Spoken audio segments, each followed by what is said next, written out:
네, 여러분 반갑습니다. 하나님께서 오늘 우리에게 주시는 축복의 말씀 요한복음 12장 12절로 15절을 통해서 종려주일의 의미, 이런 제목으로 은혜의 말씀을 나누기 전에 본문의 말씀을 제가 받들어 읽겠습니다. 그 이튿날에는 명절에 온 큰 무리가 예수께서 예루살렘으로 오신다는 것을 듣고 종려나무 가지를 가지고 맞으러 나가 외치되 호산나 찬송하리로다. 주의 이름으로 오시는 이 곧 이스라엘의 왕이시여 하더라. 예수는 한 어린 나귀를 보고 타시니 이는 기록된 바 시온에 따라 두려워하지 말라. 보라, 너의 왕이 나귀 새끼를 타고 오신다 함과 같더라. 아멘. 고난 주간이 시작되는 첫날, 이 주일을 우리는 종려주일이라고 부릅니다. 이 주일을 종려주일이라고 부르는 그 이유, 의미가 무엇인지 생각해 보기 전에 본문과 똑같은 내용을 다루고 있는 누가복음 19장 37절로 40절의 말씀을 먼저 생각해 보기를 원합니다. 이미 감람산 내리막길에 가까이 오시매 제자의 온 무리가 자기들이 본 바 모든 능한 일로 인하여 기뻐하며 큰 소리로 하나님을 찬양하여 이르되 찬송하리로다. 우리 주의 이름으로 오시는 왕이요 하늘에는 평화요 가장 높은 곳에서는 영광이로다 하니, 무리 중 어떤 바리새인들이 말하되 선생이여 당신의 제자들을 책망하소서 하거늘 대답하여 이르시되 내가 너에게 말하노니 만일 이 사람들이 침묵하면 돌들이 소리 지르리라 하시니라. 여기 지금 본문 요한복음 12장에서는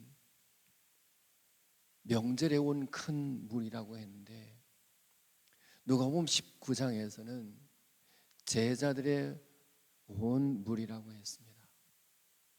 그러니까 손에 종려나무 가지를 들고 예수님을 영접하며 찬송했던 사람들이 명절에 온 큰 무리이기도 하지만 이들이 실은 제자들의 온 무리였다, 이렇게 이해할 수가 있습니다.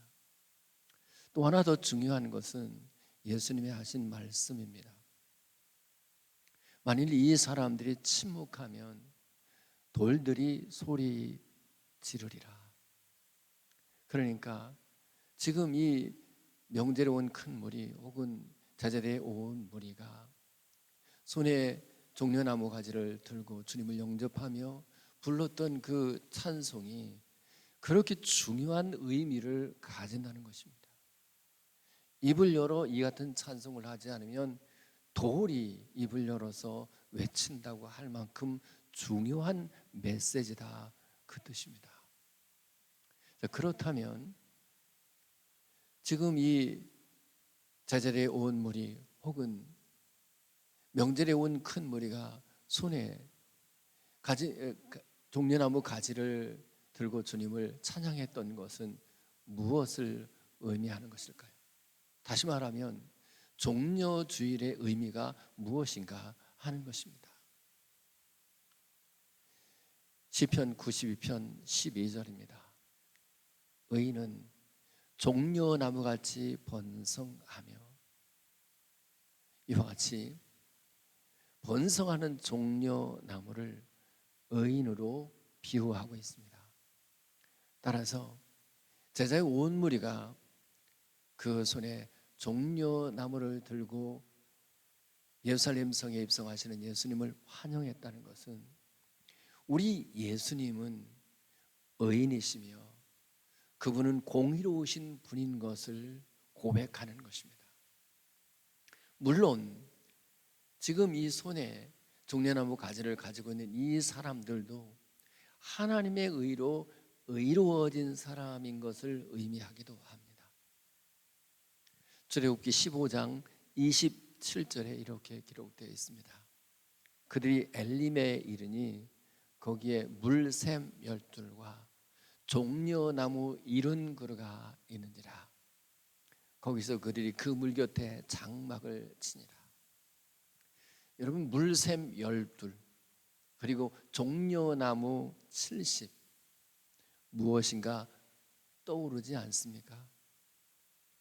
예수님께서 물샘으로 비유된 12제자를 선택하시고 종려나무로 비유되는 70제자를 따로 세웠던 것을 여러분 기억하실 것입니다.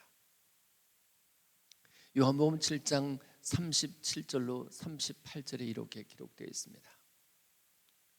명절 끝날 곧 큰 날에 예수께서 서서 외쳐 이르시되 누구든지 목마르거든 내게로 와서 마시라. 나를 믿는 자는 성경 이름과 같이 그 배에서 생수의 강이 흘러나오리라 하시니, 예수님을 믿는 사람들은 이제 그 배에서 생수의 강이 흘러나온다고 했습니다. 그런데 요한복음 4장 14절에서는 예수님이 이렇게 말씀하십니다. 내가 주는 물을 마시는 자는 영원히 목마르지 아니하리니 내가 주는 물은 그 속에서 영생하도록 솟아나는 샘물이 되리라. 주를 믿는 사람들은 그 안에 생수의 강이 흐를 뿐만 아니라 주의 주시는 물이 우리 안에서 영생하도록 솟아나는 샘물이 된다고 했으니, 그렇게 보면 이 12제자, 샘물로 상징되는 12제자는 그 안에 샘물을 소유하고 있는 믿는 자들의 대표라고 할 수 있습니다. 이번에는 누가복음 10장 1절입니다. 그 후에 주께서 따로 70인을 세우사 친히 가시되는 각 동네와 각 지역으로 둘씩 앞서 보내시며, 자, 예수님께서 이 70인 사도들을 따로, 제자들을 따로 세우셨습니다. 이 70이 이제 종려나무와 관련이 있다고 한다면, 그리고 이 종려나무가 의인을 상징한다면, 분명히 이 70명의 사람들은 예수 그리스도를 믿음으로 하나님의 의로 의로워진 사람들을 대표하는 것이라고 할 수 있습니다. 이제 계시록 21장 17절에 이렇게 기록되어 있습니다. 그 성곽을 측량하며 144규빗이니 사람의 측량 곧 천사의 측량이라. 여기서 이 성곽이란 새 예루살렘 성곽을 말합니다. 이 새 예루살렘 성곽을 측량했더니 144규빗이라고 합니다. 이것이 무엇을 의미하는 것일까요? 구약 성경의 12족속을 의미하는 12, 그리고 신약의 예수를 믿는 사람을 대표하는 12제자, 12 곱하기 12를 했더니 144가 됩니다. 그러면 70은 어떤 관련이 있을까요? 수학에서 어떤 수를 나누었을 때 나머지 없이 떨어지는 수를, 상수를 약수라고 말합니다. 그렇다면 이 70의 약수는 무엇일까요? 1, 2, 5, 7, 10, 14, 35, 70. 이 약수를 다 더하면 놀랍게도 144가 됩니다. 따라서 물샘으로 비유되는 12제자, 즉 예수님을 믿을 때 그 안에 샘물이 있는 사람들, 그리고 그를 믿어서 이제 종려나무로 비유되어진 것 같이 그 속에 하나님의 의로 의로워진 사람들은 모두가 다 새 예루살렘 성의 주인공이 된다는 뜻입니다. 이번에는 계시록 14장 1절입니다. 또 내가 보니 보라, 어린 양이 시온산에 섰고 그와 함께 14만 4천이 섰는데 그들의 이마에는 어린 양의 이름이 있고 그 아버지의 이름을 쓴 것이 있더라. 14만 4천은 144 곱하기 1000입니다. 그리고 이 1000은 하나님의 통치를 상징합니다. 그래서 우리가 만년 왕국이라고 하지 않고 천년 왕국이라고 하죠. 하나님의 나라를. 따라서 14만 4천은 이 새 예루살렘 성의 주인공이며 동시에 하나님의 통치를 받는 사람들을 의미합니다. 중요한 것은 그들의 이마에 어린 양의 이름과 그 아버지의 이름을 쓴 것이 있다는 사실입니다. 무슨 뜻일까요? 그들은 더 이상 666표를 그 이마에 받을 이유가 없어진 사람들입니다. 무엇보다도 그 이름을 이마에 쓰심으로써 이사야 43장 1절 후반절의 말씀처럼 내가 너를 지명하여 내가 너를 구속하였고 내가 너를 지명하여 불렀나니 너는 내 것이라. 이제 주님의 이름이 여기 쓰여져 있으니 그는 주님께 속한 사람, 주님의 것이라는 뜻입니다. 요한복음 10장 28절입니다. 내가 그들에게 영생을 주노니 영원히 멸망하지 아니할 것이요 또 그들을 내 손에서 빼앗을 자가 없으리라. 아멘. 여러분, 이제 기억하셔야 됩니다. 이제 이 종려주의를 지키는 사람들은 이제 주님을 믿어서 의롭다함을 얻어서 종려나무로 지칭될 뿐만 아니라 이제 새 예루살렘 성의 주인공이요 하나님의 통치를 받으며 그 이마에 이름이 있고 아버지의 이름을 쓴 것이 있고 이제 아버지께서 우리 인생을 우리의 영혼을 책임져 주신다는 확신을 가지는 것이라고 할 수 있어요. 저는 이 종려주일에 여러분께서 예수 그리스도를 믿어 의롭다함을 얻은 것과 하나님께 속한 사람이라는 그리고 하나님이 여러분의 인생을 책임져 주실 것이라는 확신을 다시 회복할 수 있기를 예수 그리스도의 이름으로 축복합니다. 그러면 이 종려주일에 종려나무를 들고 있는 믿음으로 의롭다함을 받은 사람들이 드리는 찬송이 무엇입니까? 오늘 본문 13절의 말씀을 다시 읽습니다. 종려나무 가지를 가지고 맞으러 나가 외치되 호산나 찬송하리로다 주의 이름으로 오시는 이 곧 이스라엘 왕이시여 하더라. 우리 주님을 찬송하는데 호산나라고 찬송을 하고 또 이스라엘의 왕이시여라고 찬송했다고 했습니다. 자, 그렇다면 여기 호산나라고 하는 뜻은 무엇일까요?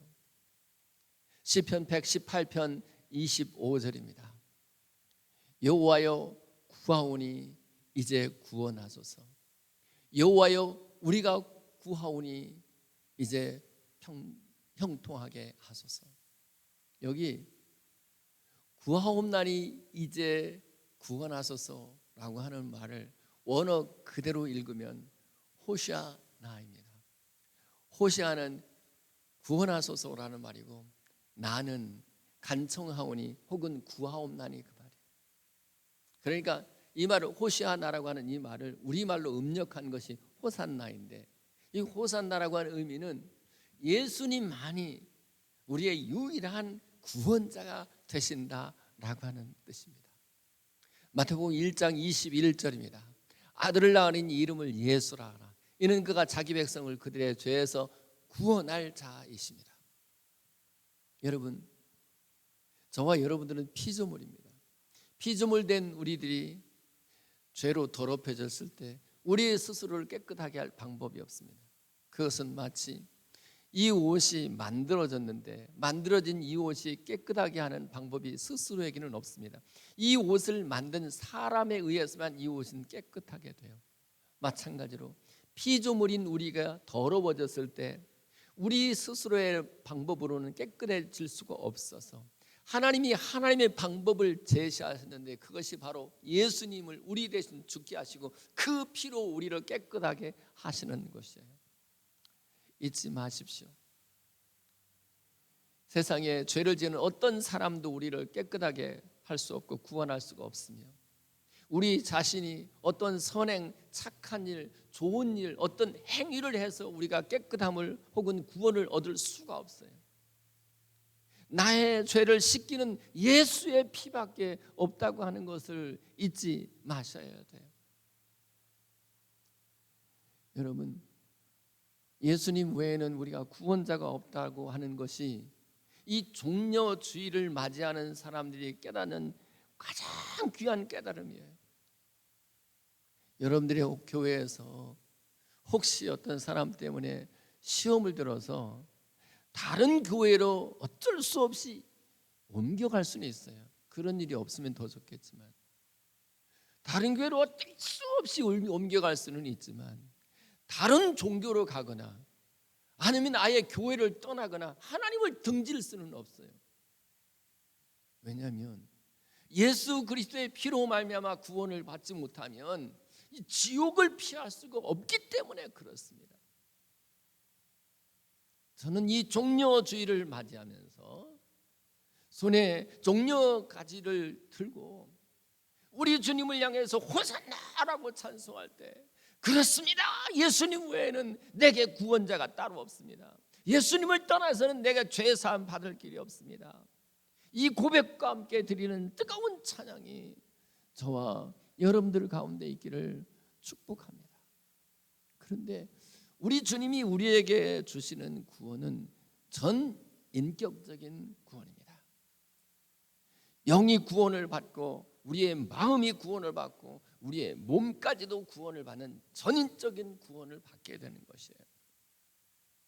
사도행전 7장 59절입니다. 그들이 돌로 스데반을 치니 스데반이 부르짖어 이르되 주 예수여 내 영혼을 받으시옵소서. 이때 영혼이라고 하는 말이 하나님은 영이시니라고 할 때 그 영 푸뉴마예요. 그러니까 우리가 죽는 순간 우리의 영은 예수님이 받으십니다. 이제 로마서 8장 23절입니다. 그뿐 아니라 또한 우리 곧 성령의 처음 익은 열매를 받은 우리까지도 속으로 탄식하여 양자될 것 곧 우리 몸의 속량을 기다리느니라. 이때 몸의 속량이라고 하는 것은 몸이 예수님의 부활의 몸을 덧입는다고 하는 뜻이에요. 그러니까 이 몸의 구원은 이제 주님 다시 오시는 날 장차 얻게 될 구원이라고 할 수 있어요. 그러면 우리의 마음의 구원은 어떨까요? 데살로니가전서 5장 23절입니다. 평강의 하나님이 친히 너희를 온전히 거룩하게 하시고 또 너희 온 영과 혼과 몸이 우리 주 예수 그리스도께서 강림하실 때 흠없게 보존되기를 원하노라. 이때 혼이라고 하는 단어 푸시케입니다. 베드로전서 1장 9절입니다. 믿음의 결국 곧 영혼의 구원을 받음이라. 이때 영혼이라고 하는 말이 데살로니가전서 5장 23절에 혼이라고 하는 말과 같은 똑같은 푸시케예요. 그러니까 믿음의 결국은 혼, 즉 마음의 구원을 받는 것이라는 거예요. 빌립보서 2장 12절입니다. 그러므로 나의 사랑하는 자들아 너희가 지금 나 있을 때뿐만 아니라 더욱 지금 나 없을 때에도 항상 복종하여 두렵고 떨림으로 너희 구원을 이루라. 우리가 영으로 볼 때는 이미 구원을 받아버렸어요. 그리고 몸으로 볼 때는 장차 우리가 구원을 받게 될 거예요. 그런데 이 마음의 구원, 혼의 구원은 지금 우리가 구원을 이루어 가고 있다고 볼 수 있어요. 그런 의미에서 우리의 구원은 전인적인 것인데, 자, 우리가 마음의 구원을 매일 누리기 위해서 필요한 것이 무엇일까요?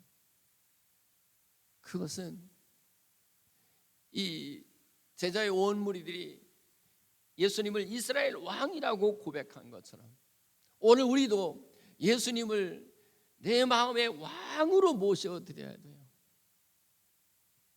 마태복음 6장 33절입니다. 그런즉 너희는 먼저 그의 나라와 그의 의를 구하라. 그리하면 이 모든 것을 너희에게 더하시리라. 우리가 먼저 구해야 할, 우리가 기도의 제목의 프라이오리티가 하나님의 나라를 구하는 것이라는 거예요. 근데 이때 나라라고 하는 말 바실레아는 왕의 통치라는 뜻이에요.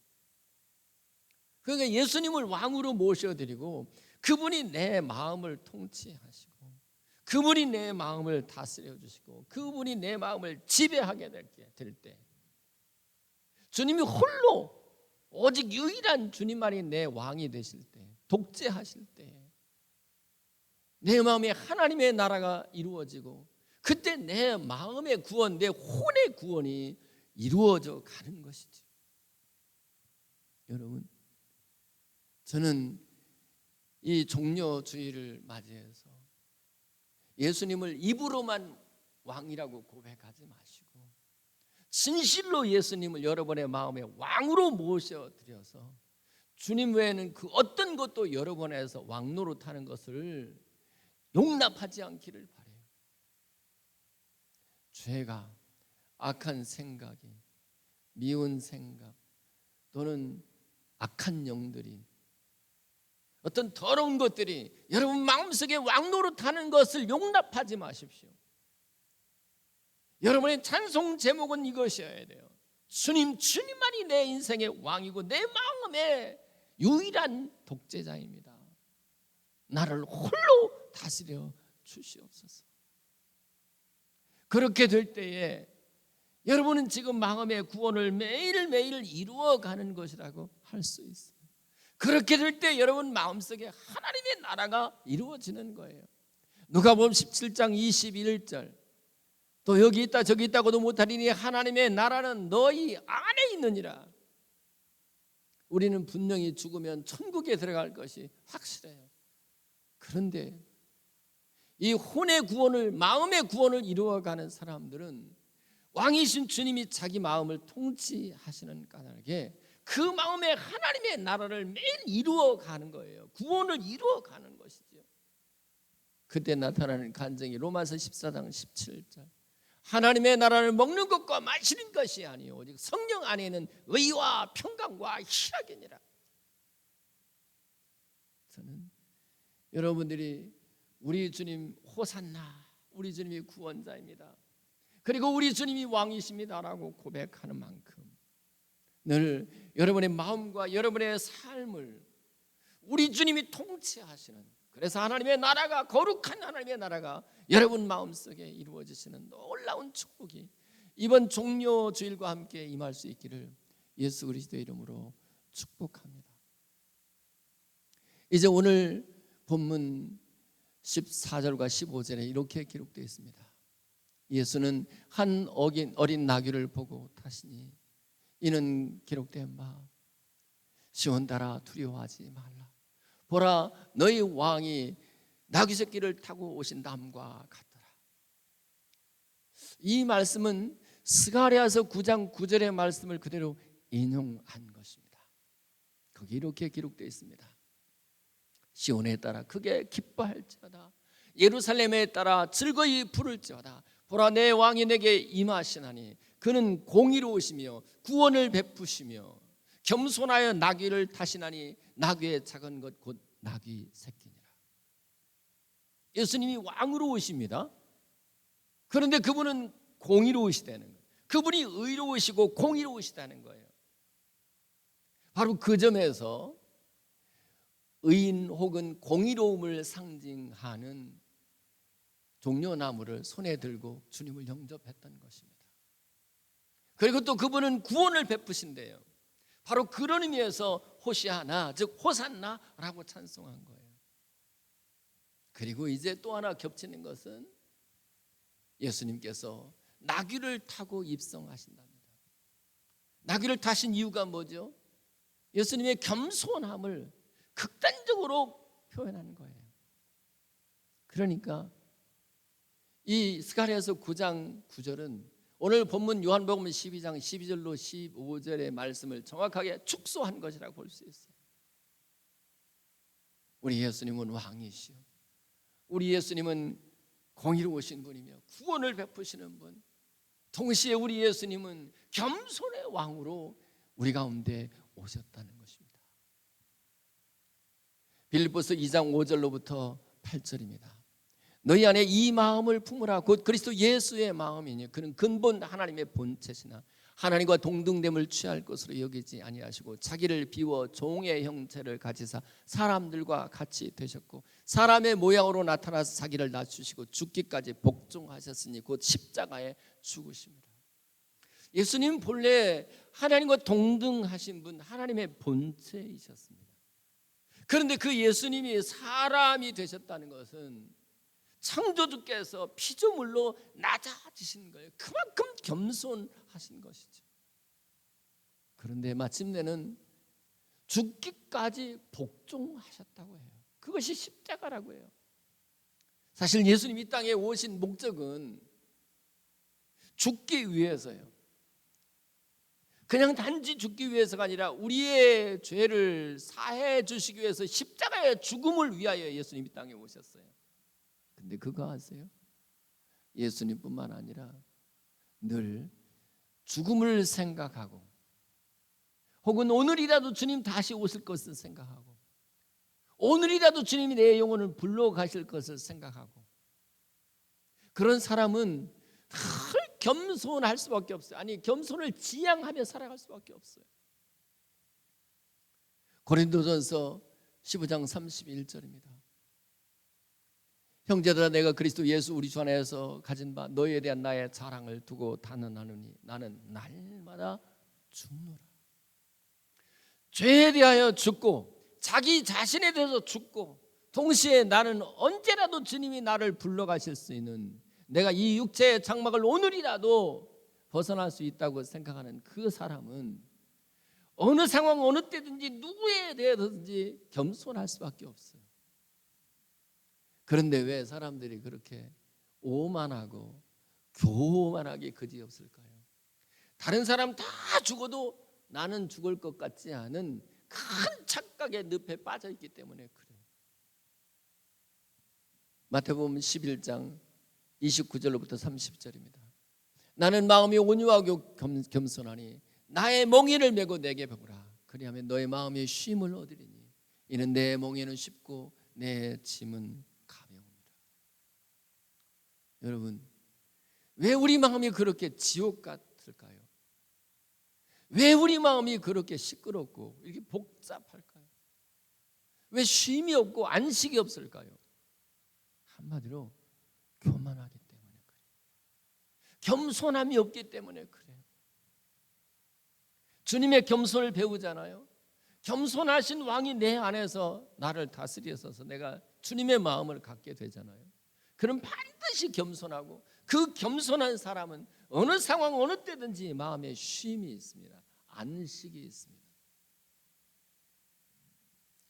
이제 말씀을 맺습니다. 이 종려주일의 의미는 종려나무 자체가 의인을 상징하기 때문에 예수님 공의로우신 분인 것을 고백하는 것이, 그리고 동시에 우리 하나님 예수님을 믿어 하나님의 의로워진 자신을 확증하는 거예요. 그는 분명히 144, 즉 새 예루살렘 성의 주인공이며 14만 4천으로 연결되어서 그 이마에 어린 양의 이름과 아버지의 이름이 쓴 것이 있기 때문에 반드시 주님의 손에 우리가 붙잡혀 있어서 주님의 손에 있는 우리들을 아무도 빼앗을 수가 없다는 확신을 가지게 돼요. 그리고 그가 부르는 찬송은 호시아나 호산나 우리 주님 구원자라고 하는 거예요. 우리 주님만이 우리의 유일한 구원자가 되십니다.